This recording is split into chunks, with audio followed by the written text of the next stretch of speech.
This is my post for Good Kids. Um, Memorable. I just think it was really powerful and how it was kind of really talked about. And obviously, since it was based on a real case, I think it was really interesting to see like how it was talked about and how frank it was and really honest and didn't really hold anything back, which I thought was really good to see, and definitely made an impact when you were watching the play. I'm sorry, reading the play. Three prominent themes.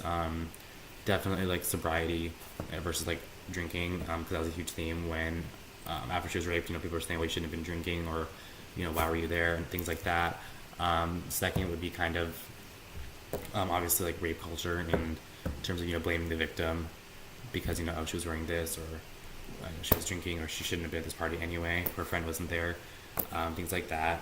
And then also I think on how like I think another thing was kind of how communities can kind of come together and like really divide over these issues, and kind of like when all the characters were talking behind her back after she was raped and kind of like on their own opinions, and not really taking into account like her feelings. Um, Three examples that made it different from Intimate Apparel.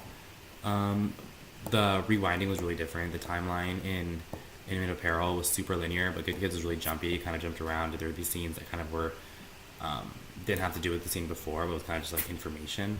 In Intimate Apparel, no one really talked to the audience, which was obviously different for Good Kids.